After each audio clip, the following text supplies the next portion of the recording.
Welcome to the No Cap Sports Show podcast. I am your host, Fredo. I'm your host, Mo Money. And I am your host, the one and only Old Dog. When you think I'm not going to be here, I'm in the building. Got you. Hey, man. hey, bro, you such a clutch player, man, at the end of the day. Fellas. What's up, fam? How y'all be? Hey, you got to make a play, bro. Good. Yes, sir. And you made that play, man. Last second, every day gonna think, bro. That's what I'm talking about. Can you hear us? You got it. Okay. You sound like you're in a delay. Nice. Can y'all hear me? Yeah, we can hear you. Can you hear us? You sound like you got like you delayed in the back. Okay. We can hear you. Can you hear us? Perfect. All right. Okay, bet. Let's get it in, man. So how y'all doing, man? Cool. I'm good, bro. You good? Yeah, I mean, it is what it is. Go ahead and get to it, bro. I mean, you keep saying it is what it is. Let's talk about it, man. I mean, let's go ahead and recap. Let's go ahead and recap that wild card round, man. Let's go ahead and do it, man.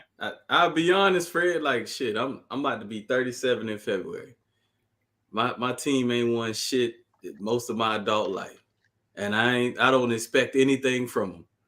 If you believe in the Cowboys, you believe in Bigfoot, the Tooth Fairy, beachfront property in Nevada, it is what it is. Like Stephen A. Smith said, they're a walking disaster.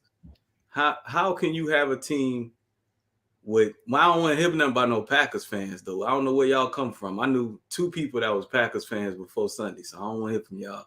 But how can you lose to a first-year quarterback in the playoffs, a young team like that? They don't even have one pass rusher I would consider to be elite.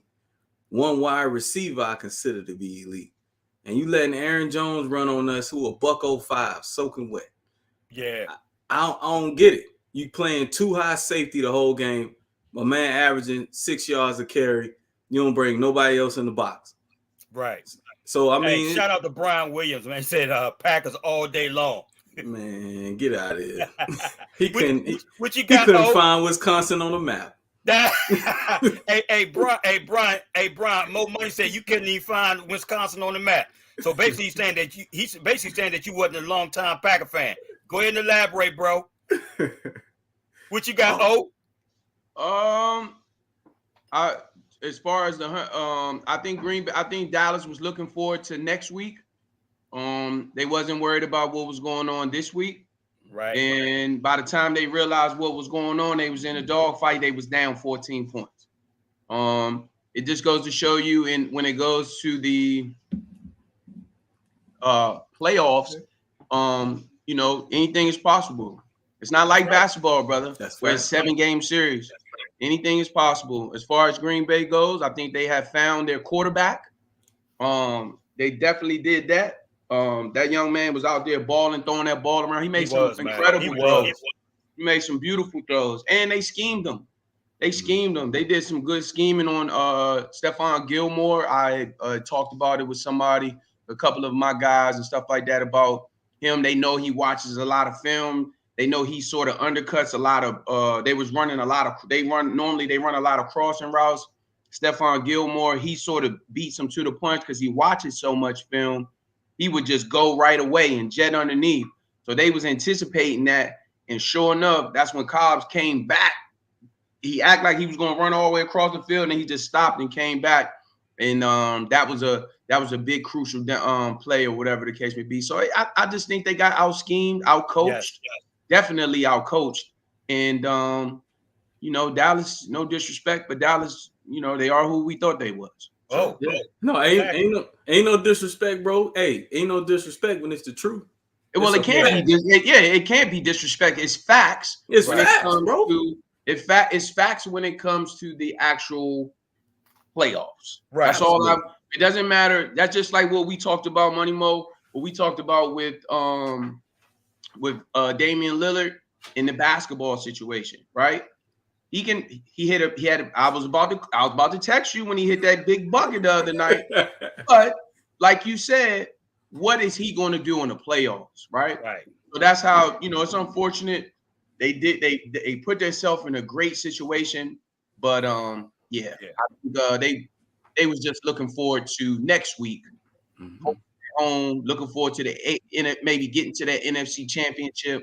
And the Packers, they came in to play. They a young squad. They don't know no better. They in the dance. They growing up together right in front of our very own eyes, yes, man. Sir. I like how that team was formulated.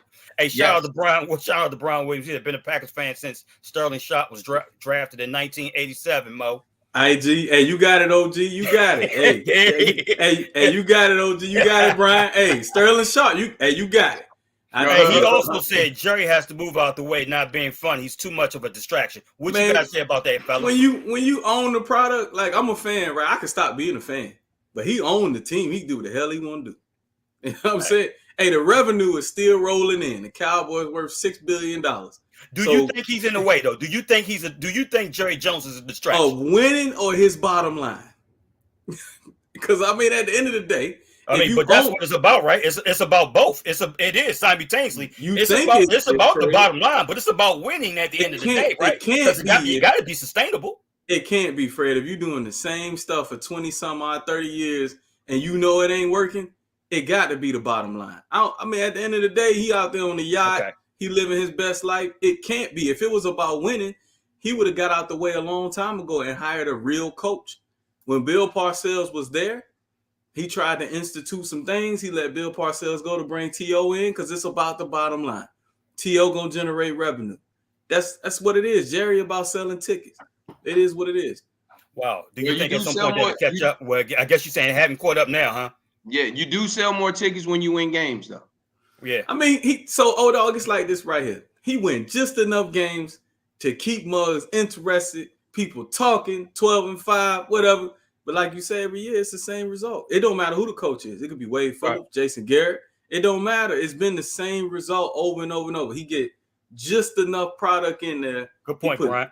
Just to get you interested enough to just pull the carpet from under your legs, man. Okay, so fellas, I need you guys to put on your GM hat. Both of you guys are football savants. And like I said, I trust you guys, and I bangs with you guys' opinions all day, every day.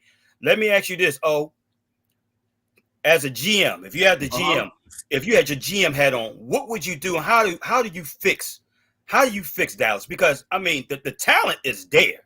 Mm-hmm. You know what I'm saying? Offensively and defensively. What is it? Scheme?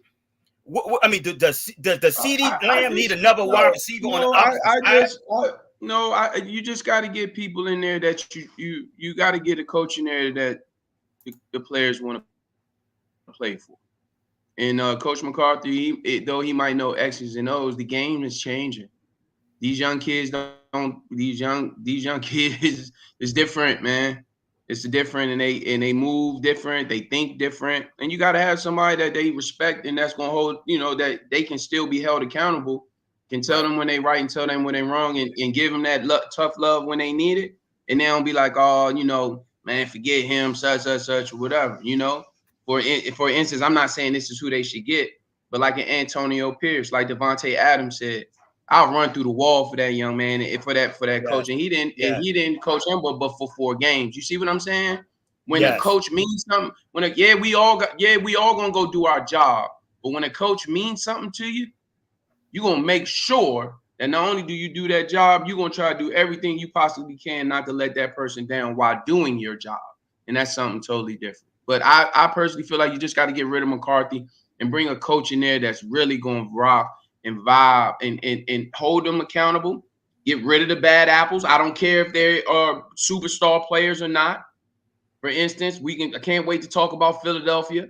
And right. We're going to get to that. So that's just me. I would let McCarthy go, and I would bring in a coach out here that that is well respected as far as from the players, man.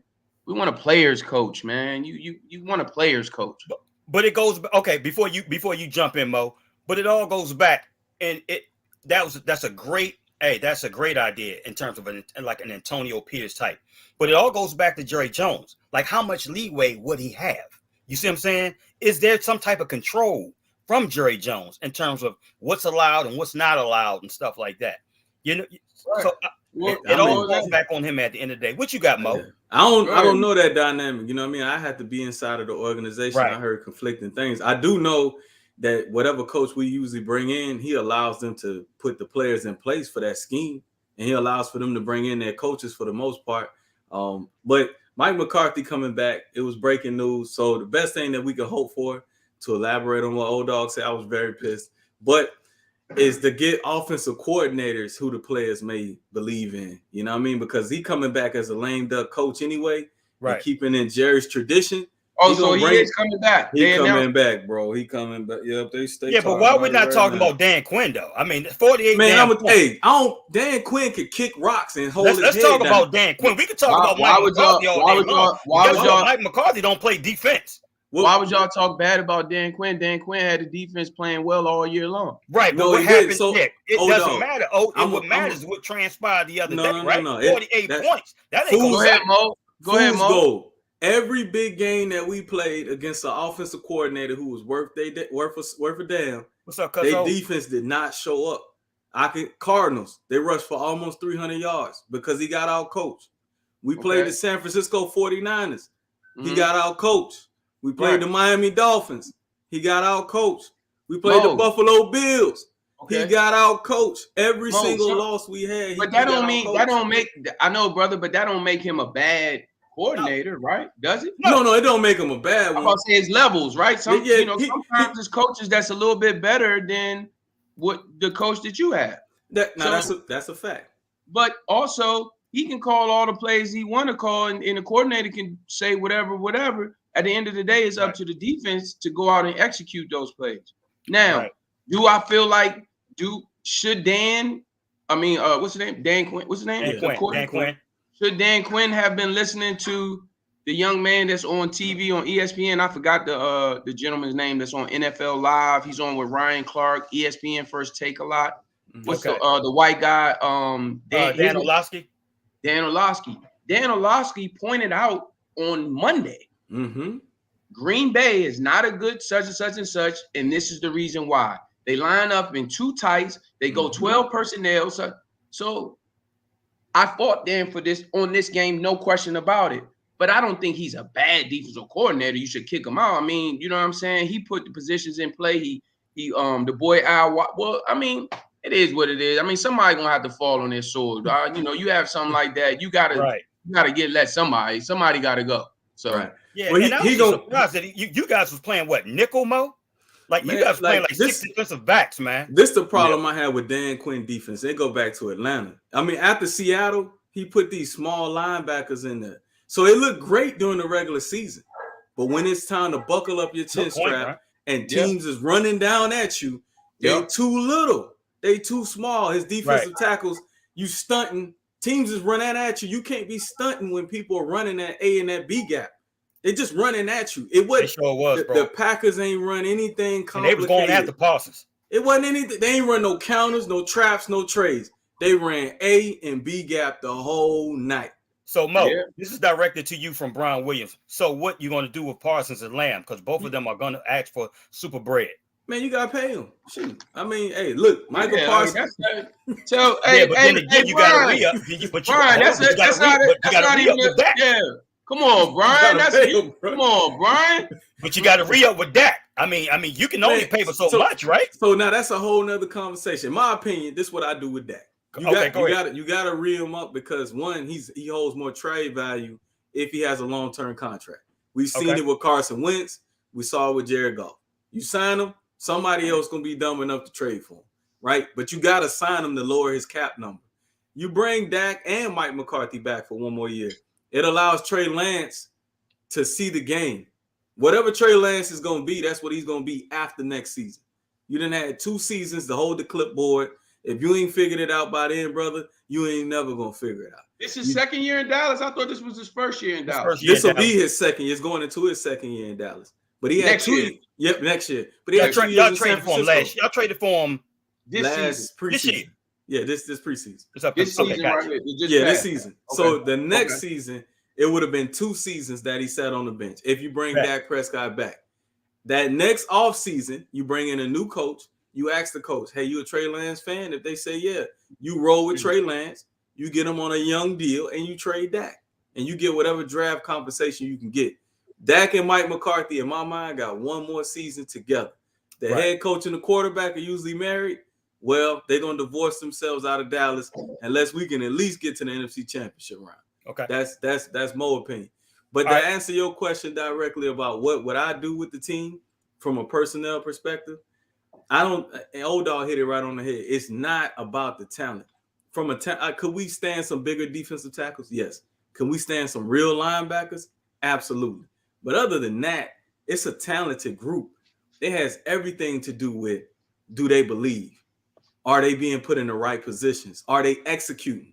Because I don't know. I'm not in the locker room. I don't know what plays are called to what's being executed and what's not. But I can tell you it ain't working. So I didn't see anybody get benched. I ain't see nobody throw a clipboard. Right. Like, okay, if I'm calling, if it's supposed to be cover 1 and you the only one playing cover 3, we got a problem. We got to have a conversation. Because obviously you're not listening to me.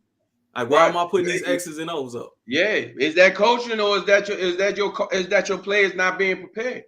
Right. Oh man, I don't know. That might be a little bit of both. That might be because a little bit of both. Look here, man. Let's talk about it, man. Let's go ahead and address the elephant in the room, man. Philadelphia against Tampa, man.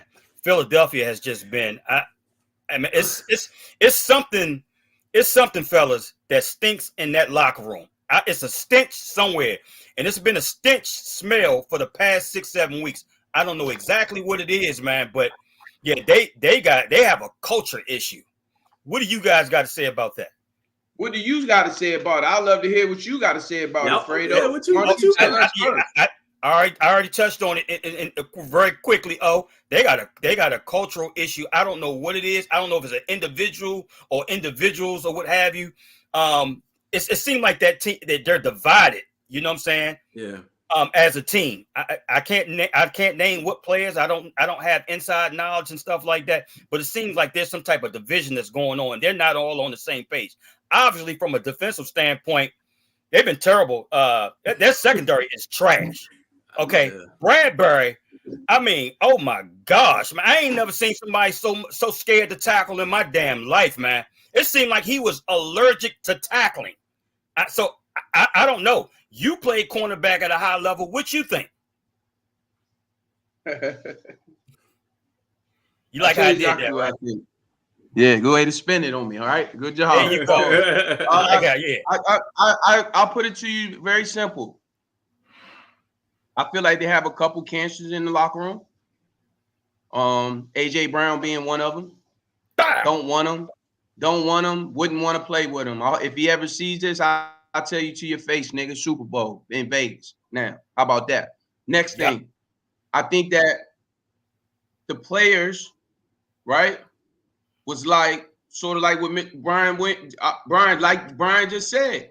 The players gave up like, well, if you want to allow players just to say whatever you want to say to you and automatically you just cater to them, then what we doing? I'm going to save my body. The season over with, man. They don't really want to play. I'm gonna save my body, right? Mm-hmm. I'm gonna go. I'm gonna finish the season healthy, and I'm out of here. Yeah. Jalen Hurts. He don't have no. They don't respect him. You know how I know they don't respect him? It's no way possible a tight end that don't even get no bump like that going buck or talk to me on national television on a Sunday night. Yes. I mean, on a Monday night, the first game ever in the history, you think you gonna buck or talk to me crazy? You are out of your rabbit ass mind. You caught that. You caught it, bro. I will, boy. I will hit you with this little baby computer right now. How dare you talk to me like that? Are you crazy? So I caught that, bro. My whole point. But it's not a problem. I don't have a problem with him going and hollering at his quarterback. He should be able to do that. But what I'm saying is, it's a way they do that, right? Mm-hmm. You don't get up in my face and talk to me so crazy like that. Whatever especially when we losing like that. That lets you know they don't know. They don't respect what it is they do. Next thing, secondary, awful. They benched the white boy. They benched the white boy, number 32, that was playing. No disrespect to our viewers. I don't know his name. I apologize. Blankenship. Blankenship. They benched him, and they brought the other safety back. Now, one thing we know about Blankenship, and I talked to my shout out to, my little brother Antoine Bethea. I know he watching. I talked to him earlier. I told him to check out the show. He will be on the show soon. We're gonna get that lined up too. Yes, indeed. Oh, wait, we can't wait. We're gonna talk to football that day. So with that being said, we talked about it earlier today for about an hour. And we were saying was you bench him, you sit him down, you make him a healthy scratch, and you bring these other guys back. Now he might not be as talented as them as far as in the coverage thing, but one thing we know he could do, he gonna run that alley and he gonna tackle, right? And when it comes to playoff football, like Mo, he talked about earlier, we're gonna run the ball a lot more. We're gonna where you might have been running the ball 10 to 12 times, maybe 15 times in the regular season. Playoff time come, we looking at 20 to about 25, maybe 30 runs. You got to be willing to tackle. Those guys didn't want to tackle. They didn't want to tackle. They had threw the towel in. It was what it was. And then Cox or whatever his name is, the big D lineman. He made a good play and tried to get loud, get him hyped up. But by that time, it was too late. If you got to do all that when you playing on the first Monday night football game in playoff history, shit. I tell you what, we would have lost. Philadelphia Eagles, if I'm in the secondary, we would have lost. But I tell you what, the No Cap Sports Show would have been say, did you see that boy? Oh, no. Hey, 2 picks. Damn right. Look, knocked 2-3 people out, came downhill. Forced it back inside. Hey, I would have been acting a complete fool, and then I would have went out in Tampa. I ain't catching the plane back. I'm partying. You hear me? Hey, let me ask you two this though. You two guys play cornerback.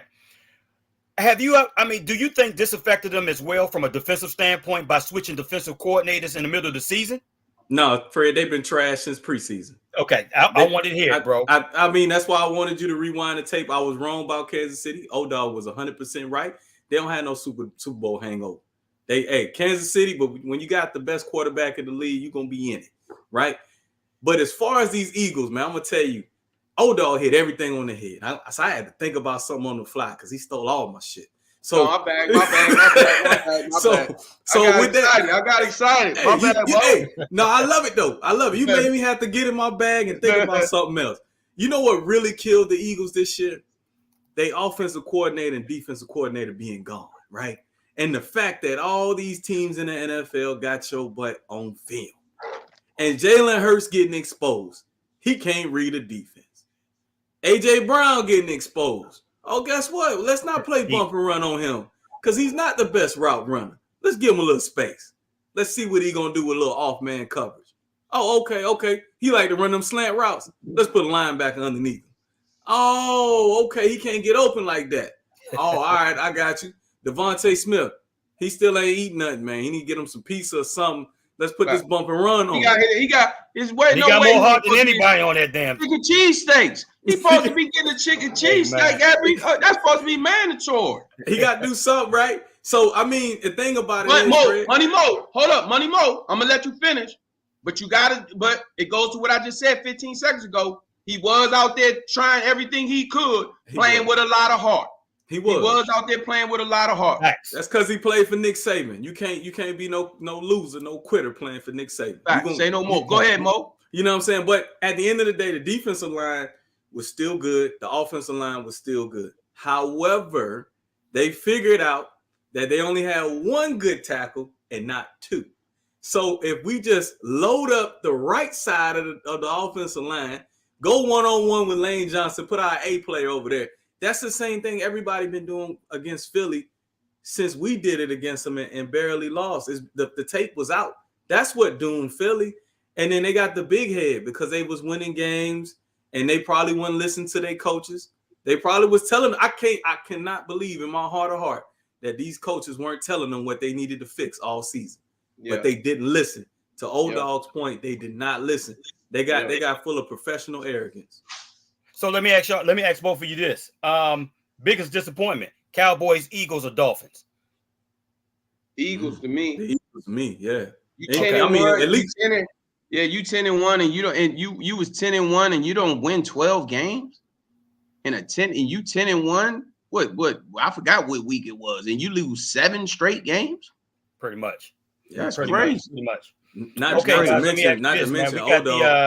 we got the NFL divisional round playoffs coming up this weekend. Give me your predictions. We got Ravens, Chiefs.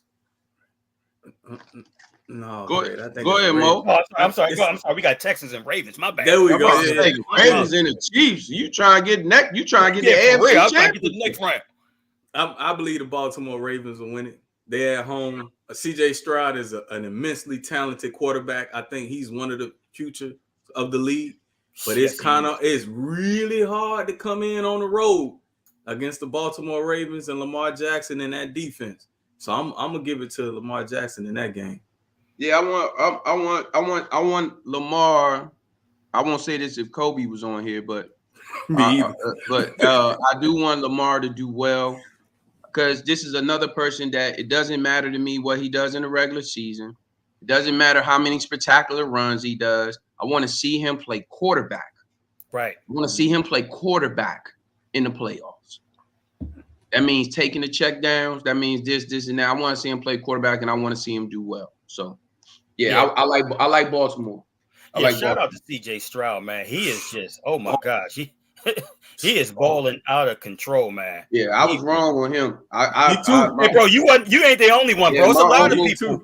Yeah, there's a lot of media pundits and you know what I'm saying, and NFL aficionados that were wrong about him, bro. No, even college though.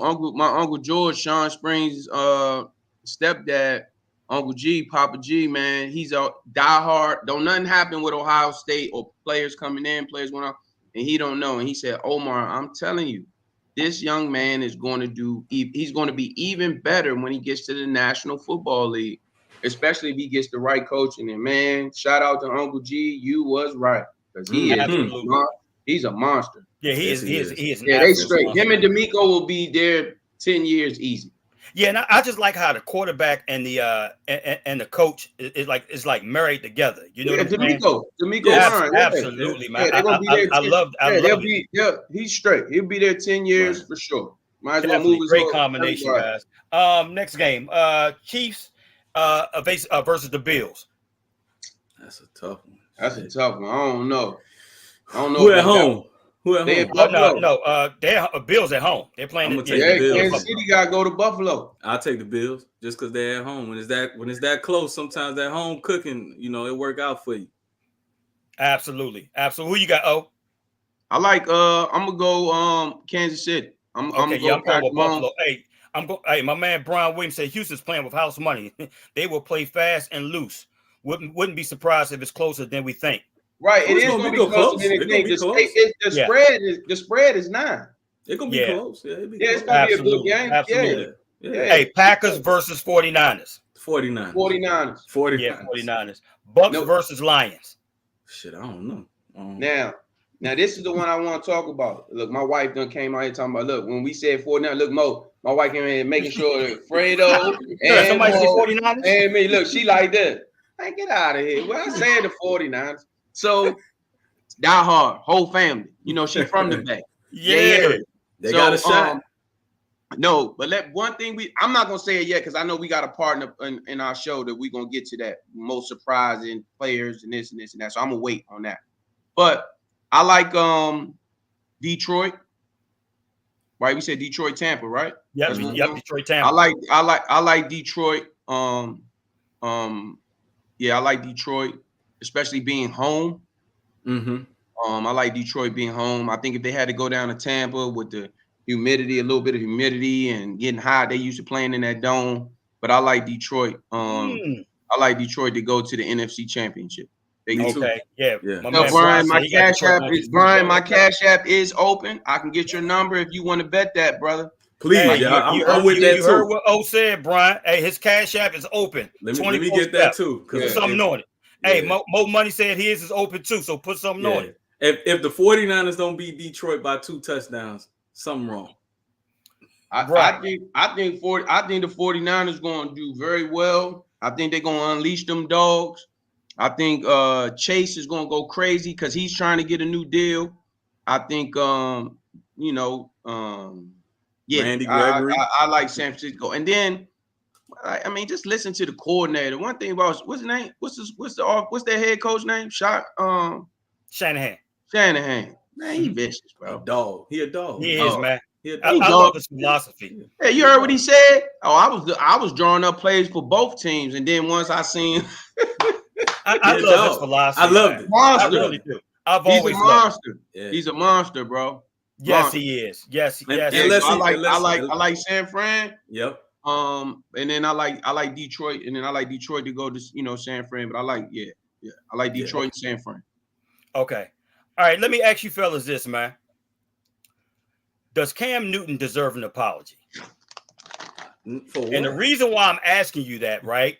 I don't know if he was on his podcast a couple of weeks ago or he was on somebody else's podcast. He was on his. Made a statement that, hey, like Tua, Brock Purdy, and a couple of other quarterbacks, they pretty much game managers. He basically is just saying that Lamar, Jackson, and Pat Mahomes, those are your money guys. Those are the ones that can carry you or what have you. But those other guys that I mentioned, they're game managers. And when you go back to what he said in terms of what transpired this week, in terms of Tua Tagovailoa and other quarterbacks that lost or what have you, it goes back to what it's like he knew exactly what the hell he was talking about. Why did he get, why did he get all this criticism? I mean, honestly, he wasn't wrong, but in the history of the game, it's been that way. There's only been a handful of quarterbacks that have put on a National Football League jersey that are that guy, that are them. You know what I mean? So I think he caught a little flack because it's a little bit of, the rock throwing at, stones at a glass house type of deal, because Cam Newton, he had a very good MVP season, but he was a product of those players around him as well. If you want to be honest with you, some of these players that he called out for being game managers are better throwers of the football than him.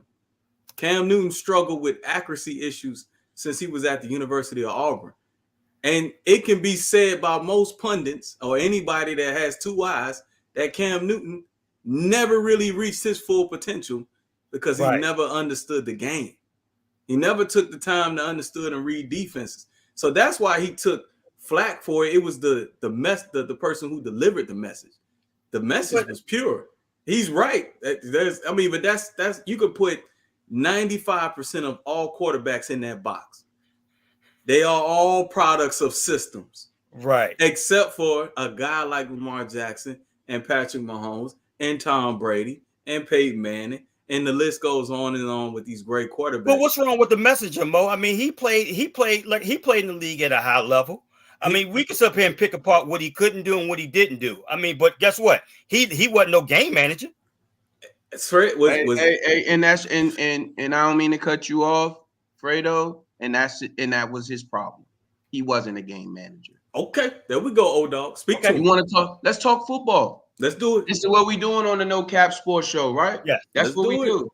Some of the best quarterbacks and some of the greatest quarterbacks, and Aaron Rodgers and the Peytons and the Joe Montanas, they was great game managers.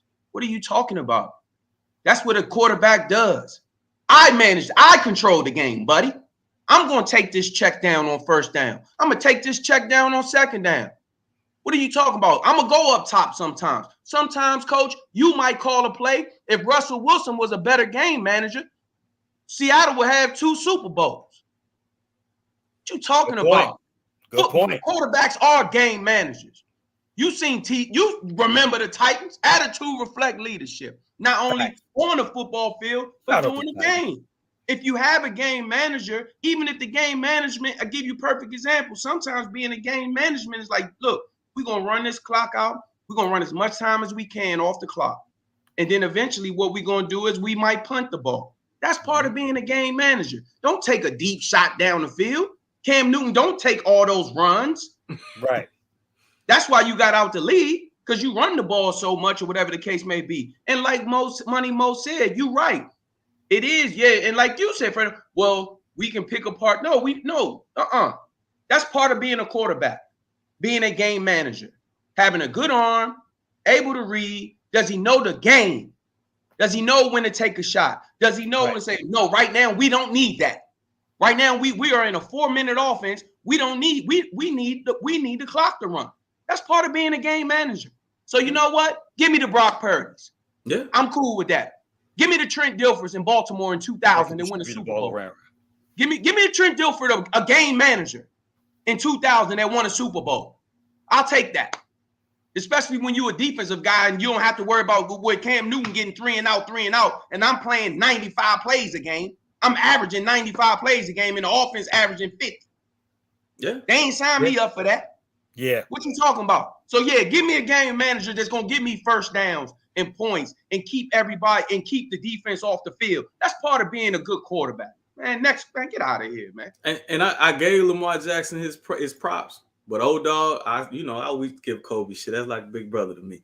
But the reason why Lamar Jackson hasn't taken off is because his situational awareness in the playoffs in particular is lacking, right?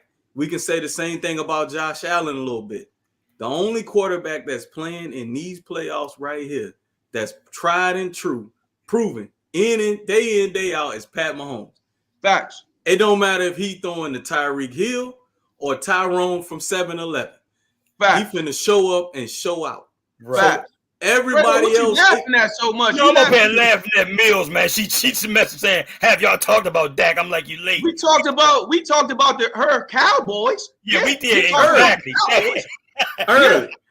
Hey, Mills. That was the first thing we talked about. That's the first thing we talked about. That's all the attention they sorry asses getting to the draft. Yeah, we on to the next. We on to the next one. They on to Cancun. We on to Las Vegas. Keep their ass where they at. If they wanted to get talked about this weekend, they should have won on Sunday. Dak and his quarterback can enjoy watching the Super Bowl. I'm just loving the objectiveness, man, bro. That's I'm gonna keep it 100, man. For one, no motherfuckers don't cut no checks for me. You know what I'm saying? So I'm just a fan. I'm gonna keep it real the way it is. You know what I mean? If you want that type of prestige and those accolades, win you gotta some win. You gotta win. Gotta win. That's right. Yeah, but no, I think what Mo said though, Fredo, I think, and then it's a certain time. You doing that right when the playoffs getting ready to start. You know what you doing. You going after those quarterbacks, saying that they game managers or whatever. Like, come on, bro. Cam Newton was an awesome quarterback. He had an unbelievable year, but Cam Newton was an unbelievable. I apologize. Cam Newton was an unbelievable athlete playing the quarterback position that couldn't read or had a great strong arm, but couldn't. Come on, man. Next question. You guys, beautiful. Beautiful, old dog. You said it all. You said it all, you said it. All right, look here, guys. We about to switch right quick. Are we switching? So we not going back to the NFL no more? We can go back. Yeah, we going back to the NFL. We can go back. Yeah, you want to go back? No. Because I just wanted to give somebody. I'm sorry. Real quick, real quick before we go to NBA, Mo. Gotcha. Tampa Bay has found their quarterback of the future. Baker. Now you want to talk about now? Is he a game manager? Now let's talk football. Y'all, everybody want to talk football. Everybody, let's talk football. Is he a game manager? Ask our viewers that question. Because what happens is this: he bet on him. He bet on himself. Mm-hmm. He did a 1-year deal. He got with an offensive coordinator that knew his strengths and weaknesses. Right. Simpled the game down for him, and now he had a good solid year. Was he the top passer? No. Was he the? But sometimes that's what I'm talking about. Sometimes that's all you need is a game manager. Get the ball out. Exactly. That's all you need. You don't need all that. Sometimes all you need is somebody to hit the throw, read the good. How about being a great person who reads defenses? Yes. Where I don't have to. Yeah. You know what I'm saying? Now look at it. And it's somewhat you absolutely right. And it's somewhat like a point guard in a sense. You just distribute the ball. Yes. Perfect. To the right player. Yeah. Well, he tried to be effective in a Heisman Trophy quarterback with all these things, just like Brian said, and it didn't work. Yeah, because there's only a few guys that have ever played this game that are that talented that they don't have to listen to coaching. They don't have to. Like an arm like John Elway, he can kind of do what he want to do out there, right? Yeah. But everybody else got to listen to their coaches, and they need players. And that's why he bet on himself. And no matter what the outcome is, if he goes and plays another solid game, even if they lose and he still plays solid and he keeps them in the game, plays solid, whatever, and they don't come out with the W, but they wind up losing, but he plays a good solid game, he's good. Absolutely. He's good. Tampa, because Tampa either gonna give him another little small, give him a little short-term deal, or you heard it here first. That offensive coordinator been having he's up for a couple job interviews. And I guarantee who is the offensive coordinator? Oh, I forgot his name. I forgot his name. I'm sorry. I apologize. Well, I know it ain't Brown left. So yeah, I know. I don't have no. Right. Okay, got it. Yeah, basketball. Here we go. So I just wanted to give. I'm not a fan of his, but he's a cornball to me. But the bottom line is, on that football field, man, he's been playing well, and for them to get into the playoffs, even though we all talked about their division, we go back to our picks or whatever, but he's playing some good football right now, and that's a young man. You would be surprised if they beat Detroit. I wouldn't be surprised. I would be surprised if they beat Detroit. You would be surprised. Yeah, you ain't going in there no 8 Mile going to beat no Detroit with them. Nah. Yeah, but Detroit ain't got no damn defense. They can't stop. That's where I was going with it, Fred. The problem is that back end, bro. Who covering Mike Evans? Who gonna stop Mike Evans? Who gonna stop Chris Godwin? We gonna double. We gonna double him. We gonna double him. You gotta put your pride to the side. You gotta put your pride to the side. Don't be like Al Wallace. Don't be like Al was in Green Bay and the Giants when Plexico killed him. You took Al Harris.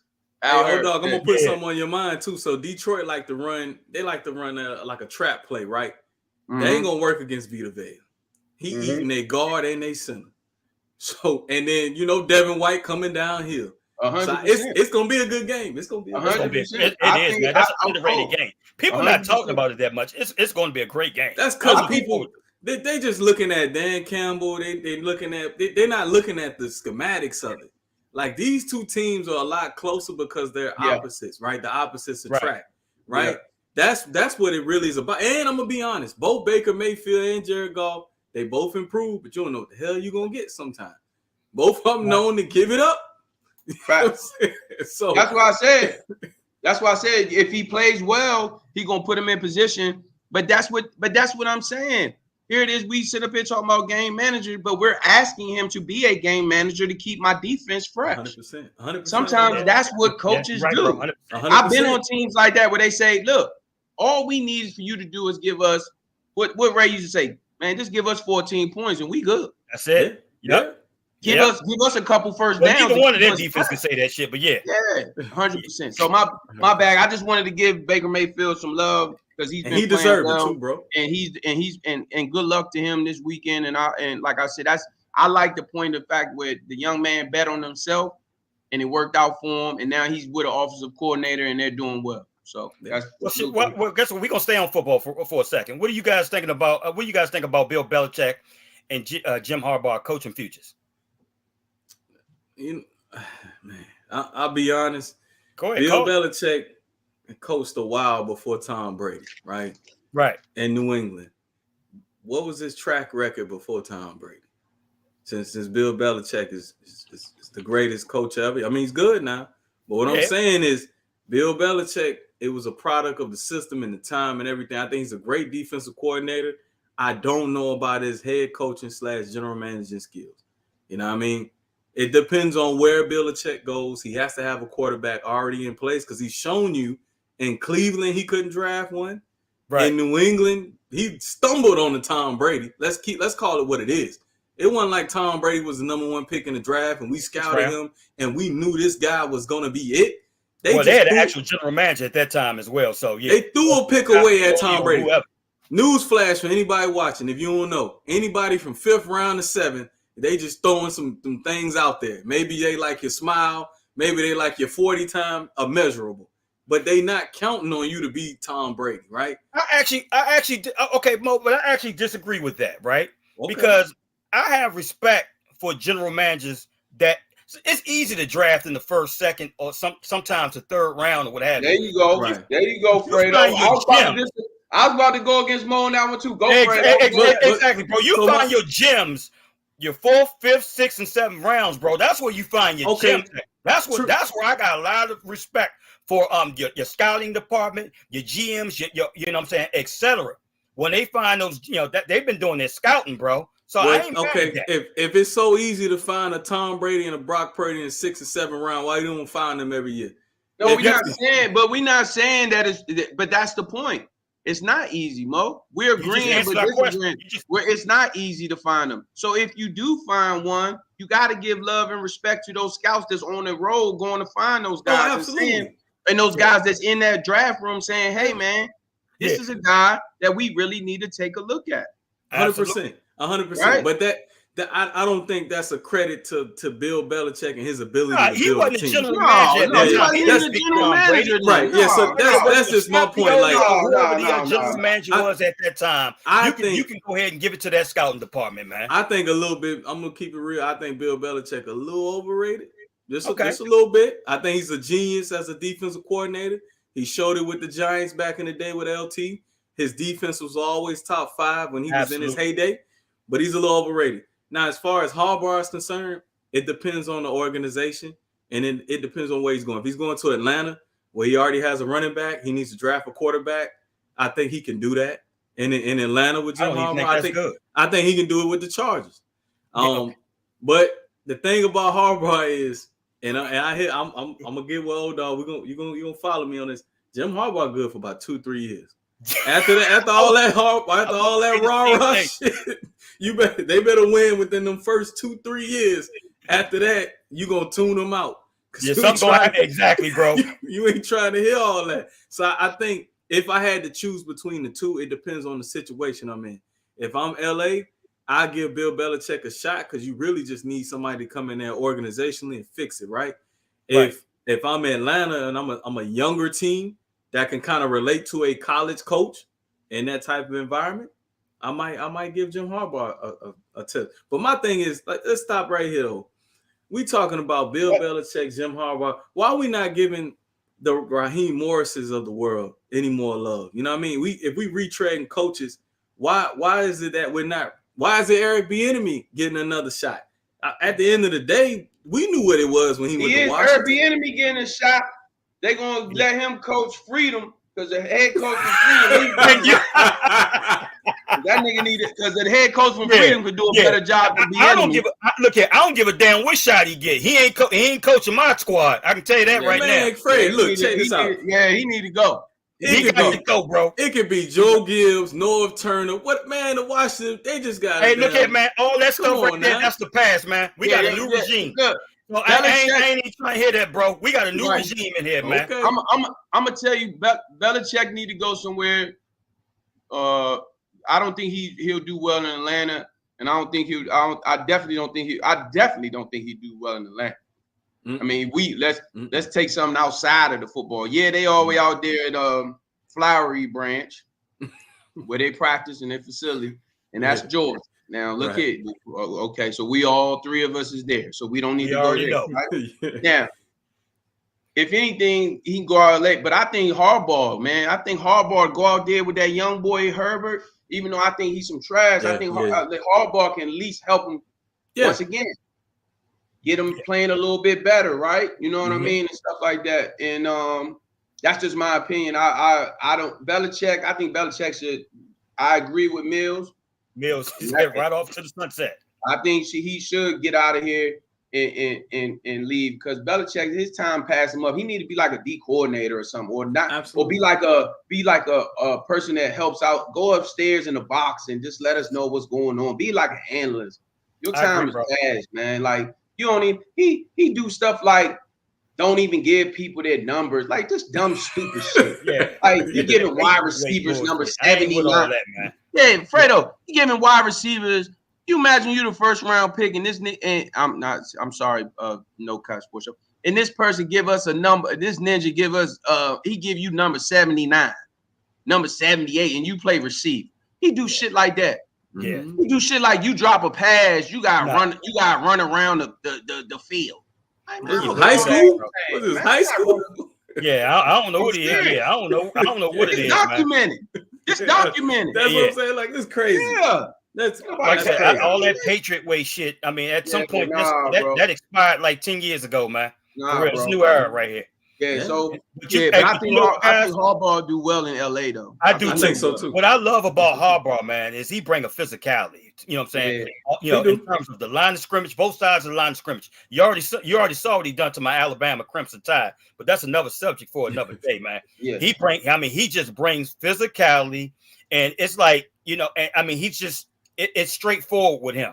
Yeah. Bottom line. It weigh on you though, Fred. 1 yard. We not gonna sit here and run a halfback sweep, but what have you? We need that one run yard. This is where we running at, and this is what we gonna get. Offensive lineman, it's all on you, and that's just what it is. It's nothing fancy about him. He'll throw little trick plays at you every now and then, but it's straight what it is with him, and that's what I've always loved and respect about him. Now, Mo, to your point, a lot of teams can only tolerate him so much. The relationship is good for the first 3-4 years. After that, man, that shit sours. I don't know what goes on behind the scenes and stuff like that, man, but it sours eventually, man. So that's the only thing that I'm scared Fred, of. To be that physical, you got to practice a lot, and that's what killed the players, man. They practicing too much. Oh, he like a Tom Cooper, though. They loved him in San Fran. Yeah, they did, man. They did. They did. When we get Antoine on here, y'all, we can ask him because Antoine's first year in San Fran was his last year in San Fran. So that'll be a good question to ask him about it, and he'll tell you about Harbaugh. The players love him, man. Players love Harbaugh. Brian Anderson asked. He said, "Who's going to be the next coach in Washington?" Ben Johnson. We just told you who the coach was. The coach from Freedom. We'll take him, bro, for real. That Bama doing big things at Freedom, man, for real. Yes, man. Shout out to my bring him on staff, then. Absolutely, need a culture change. I like to see him. I like to see him go to college for real. I like to see him go to college route. It's possible. I don't know what needs to transpire behind the scenes, but he's a hell of a mind. He's a hell of a football mind. I have nothing but mad respect for him, man, for real, big time, man. But yeah, BA, we probably go for Ben Johnson, offensive coordinator with the Detroit Lions. So yeah, or Ben Slowick, offensive coordinator from Houston. So, okay. Or it could be Mike McDonald, defensive coordinator for Baltimore. We'll see. I don't know. We'll see, bro. Man, if I'm Baltimore, bro, you stay where you at. Going down I-85 ain't a good move, man. I'm trying to tell you right now. Stay where you at.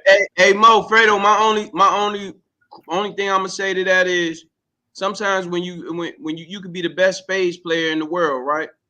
You could be the best spades player in the world, but you gotta play your hand, right? And if you get your hand and you only might have one spade, we still gotta play that hand, right? Can't throw that hand in when you got one spade. Terrible. That's right. Terrible. Mill said as of yesterday, 4 or 5 players have finished high school early to start college spring semester. That's what's up, man. Yeah, that's what's up, man. That's Kudos good, to him. Yeah, he's a hell of a coach, man. He's a hell of a coach. Hey, man, they better treat him well at Freedom. I can tell you that. TC, we can use him, but that's another subject for another day. Look here, guys, let me ask you this, man, because we're about to get into our question of the day. And this is to all our viewers and listeners out there.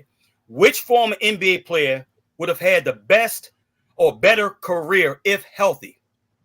And is that Brandon Roy, Grant Hill, Derrick Rose, Sean Livingston, or Penny Hardaway? What do you got, Mo? So of the list of people that you named up there, if I'm correct, there's only one MVP that's on that list. That's what I'm saying. Like, why is he even on there? He won the MVP of the league. Take him off. It's got to be Derrick Rose. I mean, I'll be honest, in my short Army career at that time, man, I used to wake up at 3:00 in the morning deployed to watch Derrick Rose. That boy was bad. You know what I'm saying? I mean, he was an MVP. He had everything going for him. It's unfortunate knee injury. You can't go wrong with any of them. Brandon Roy would be the one that I take off the list first. Like I just didn't see enough long enough. I think Grant Hill would be second, and then Penny Hardaway. You saw him in the finals with Shaq, but for me, it's definitely Derrick Rose. It's not even a question. And I'm assuming that's who you ride with. Derrick Rose. That's Penny Hardaway. Penny Hardaway played with Shaq. 100%. Derrick Rose played with what? Derrick Rose played with Joakim Noah. You played for 2 years with Shaq, bro? Really? That was long enough. Come on, man. Y'all know better than that, man. Come on, man. He played with Shaq for what, 2-3 years, really, man. And then after that, like I said, he had serious injuries, bro, knee injuries and stuff like that, man. Penny Hardaway. Penny Hardaway was nice. Hardaway, guys. Peak Derrick Rose was a top 2 player, 3 player in the league. At the time, you were debating who's better. You had LeBron, you had Kobe at that time. He was at the end of his career. You had Kevin Durant that was ascending. You had those conversations. Derrick Rose had his team. They would have been in the finals had it not been for LeBron James and Boston. He lost to 2 better teams. But Derrick Rose was Penny Hardaway was but Penny Hardaway was in the finals too. With Shaq. Yeah. With Shaq. Okay. Let me ask you something. How Penny Hardaway and Derrick Rose both play point guard, correct? That's correct. Penny Hardaway is how tall? Like 6'7", right? 6'7", 6'8", almost right. Some people 6'9", 6'7", whatever. Derrick Rose is how tall? 6'3", maybe. 6'3", maybe. I'm not arguing. I'm not talking to you no more about that, man. That man 6'3", he's 6'3". Hardaway away like that, man. I know. I'm not throwing away. I love Penny. I thought Penny Hardaway was a monster. He actually used to live in Arizona. Hung out with him a few times. Great guy. What I'm telling you is, Derrick Rose was a bucket. Yeah, he was a monster. Yeah, he was monster. And then we're not gonna talk. And then Grant Hill. So Grant, you take away if it wasn't. Grant Hill had what 7 straight years of crazy play, man. And then the youngest player in NBA history to win the most valuable player. Say that again. From Chicago. The youngest player in NBA history. Let's look it up on your computers. I know Mo doing it right now. Yeah. The youngest player to win most valuable player in the NBA. Derrick Rose. Yeah. And look who he won it over, man. Huh? You talking about LeBron. He won it over LeBron, a prime LeBron. I get it, man. I get it. For me personally, I'm stuck on Penny, man. Kevin Durant. To me. You like them commercials. That's all. You probably had. I like them Penny Hardaways as well. You had the phone pauses. You had the phone pauses. But Fred, we not saying Penny trash though. No. Hell no. I know you guys ain't saying that. Yeah, hell no. Hey, thoughts on the Cat Williams interview with Shannon Sharp, man? I know we late. This happened a couple of weeks ago and stuff like that. To all the viewers and listeners, hey, we've been on break, so we back, and we can talk about it for a minute. We here for a minute. What do you guys thoughts on that, man? Mo, go ahead, bro. Some of the stuff he said was entertaining, and some of it was factual, But the things that he said were true. If the shoe fit, wear it, Obviously, we all been in work environments or different places where maybe your personality didn't fit in. They're not used to you standing out and not, fitting in. And that seemed like what had happened with Cat Williams, and he had to get it off his chest. That's one. The second thing is, if you're going to go on these platforms and you're going to say different things and you're talking about me subliminally, and I get a chance to come back and call you out on it, I'm going to do it too. You know what I'm saying? Each one of them. Okay, I see you over there. Okay. Each one of them.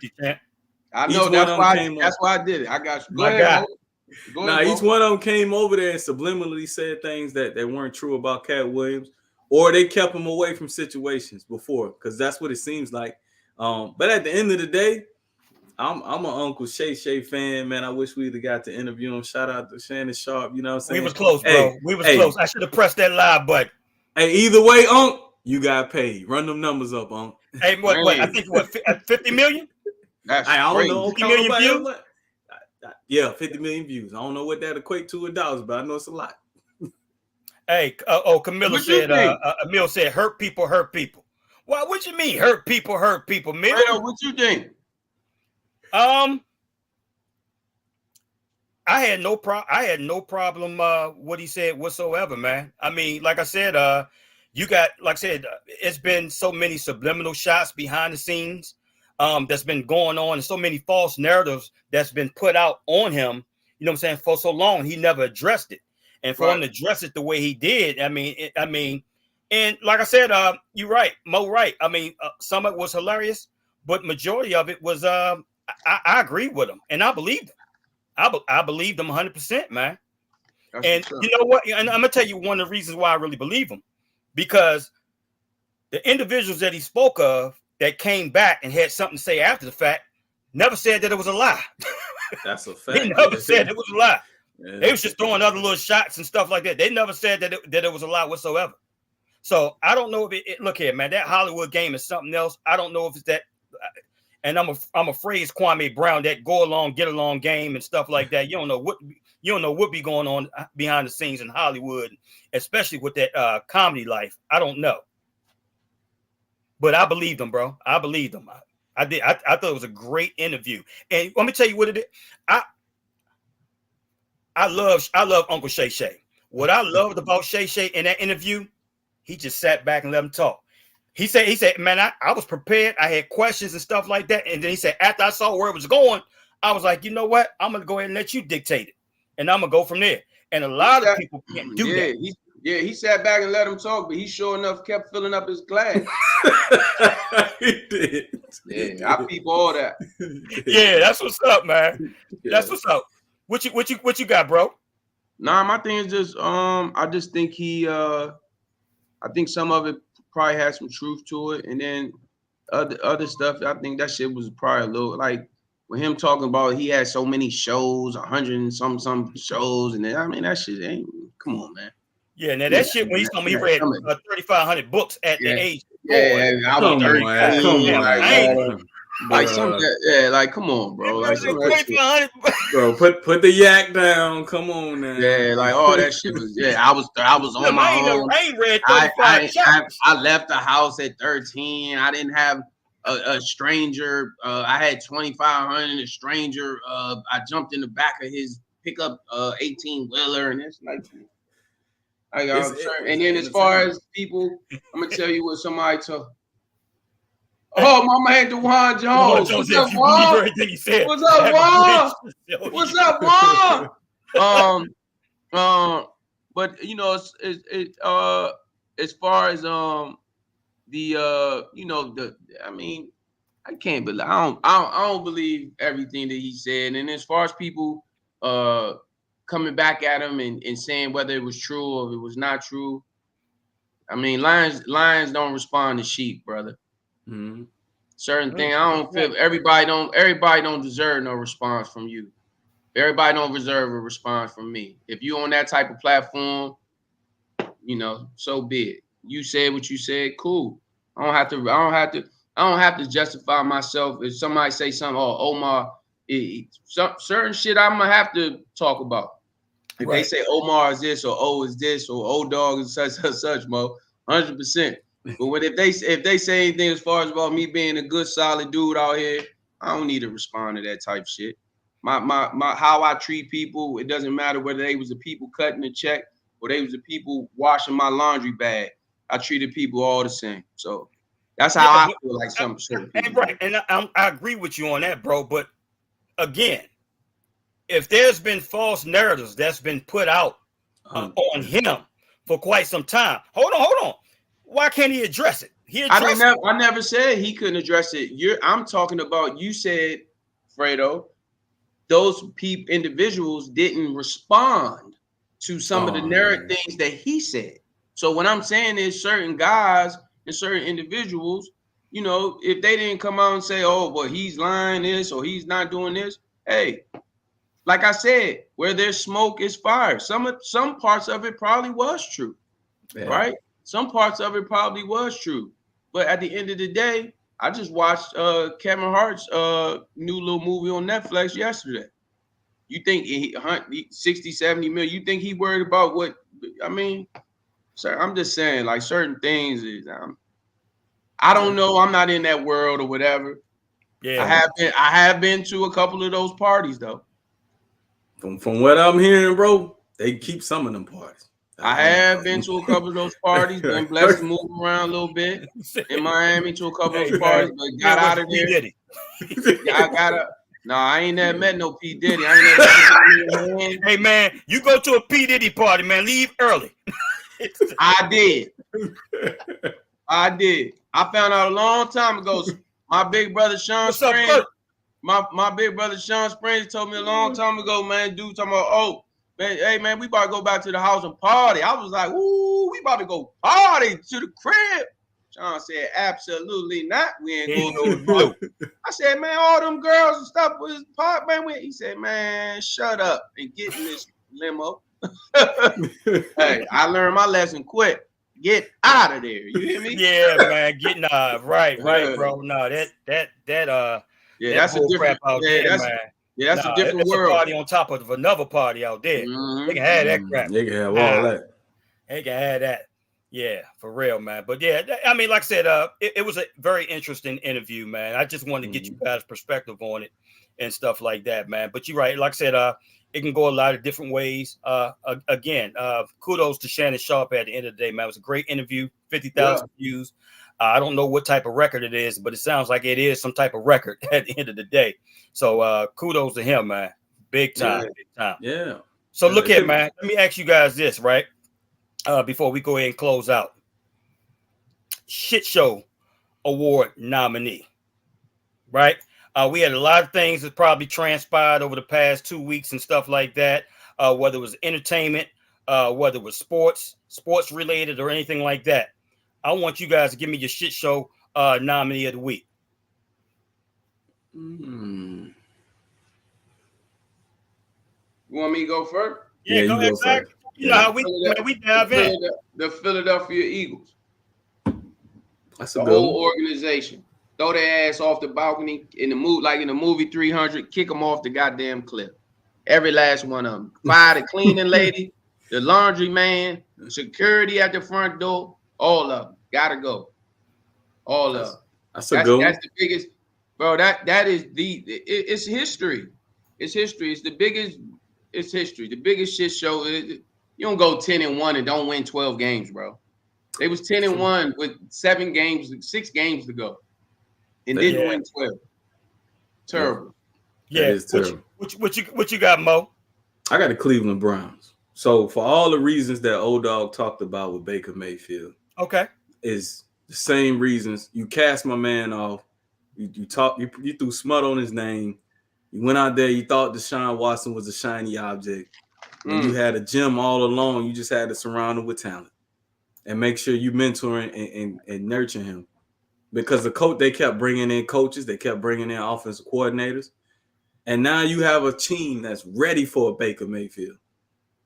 And you don't have him. So you definitely got to be a shit show for that. A $250 million problem on your hand. Man, what the hell is wrong with y'all, man? Now, y'all, these are the weakest goddamn shit show award nominees I've ever heard. What you got there, Fred? What you got? You just had Sebastian Telfair on the It Is What It Is podcast with Cam and Mace, sitting there telling everybody on that podcast that he's the best basketball player that ever came out of New York. What was he smoking, man? Are you in minute? For real. Hold on. You got this guy right here, Ryan Rollins, former Washington Wizards. Go steal crab legs. Now remind you, he makes $1 million a year. Okay, I want y'all to follow me. This dude is stealing from Target. Okay, Alexandria, Potomac Shopping Center. He's stealing soap, deodorant, body wash, and stuff like that. Really? That is the Shit Show Award nominee of the goddamn week. At the end of the day, how the hell are you stealing damn soap, body wash, deodorant, and lotion, and you're a goddamn millionaire? Somebody explain that shit. He was high, and he put it in his bag, and forgot. Okay. He was high. As far as the other gentleman goes, he's dealing with some serious issues. So I'm not going to talk about him like that. So that's why I didn't nominate him. I saw the Sebastian Telfair interview. Okay. And if Stephon Marbury ain't going to talk about him, neither am I. Because that's his blood cousin. So I truly believe that he's dealing with some serious issues. Like some serious issues. Like he got some other stuff going on. There ain't no way he talking crazy like that with all the people that done came out of New York City and stuff like that. So I truly believe. Bro, I'm glad you said that, bro, because I did not know that. And you're right, because I think Mason, I'm asking, man, you high? Yeah, he dealing with some stuff. He got to be. You don't come out your mouth and say nothing crazy. Inspirational Flow said it's a shit show nominee is the Carolina Panthers. Yeah, you right. Yeah. 100% right. Especially that damn owner, for real. Yeah. Well, I mean, he just doing shit with that people with money do, with privilege. Nah, but Fredo right though with the youngin with the Washington Wizards though. He on his head. He on his head with that one. He was stealing body wash and stuff like that. He I don't know. He on his head for that one. Bro, yeah, you down bad, bro. I don't down bad with that one. Explain that to me, bro. I don't get it. You making league minimum. You making $1 million a year, bro. I don't know. Like I said, I don't know if it's a multi-year deal, but I know for this particular season, he was making $1 million a year. And like I said, not one time, Mo, multiple times. And he kept going back to the same target, stealing every damn time, bro. I'm like, bro, what are we missing here, bro? Man, he must be a thrill seeker, man. It's not mathing. I mean, I don't get it, man. Hey, Mo, no question. You know what I mean? Like, he down bad, Fred, man. He need to get some help, bro. Yeah, man. That shit right there, man. Kleptomaniac or something, bro.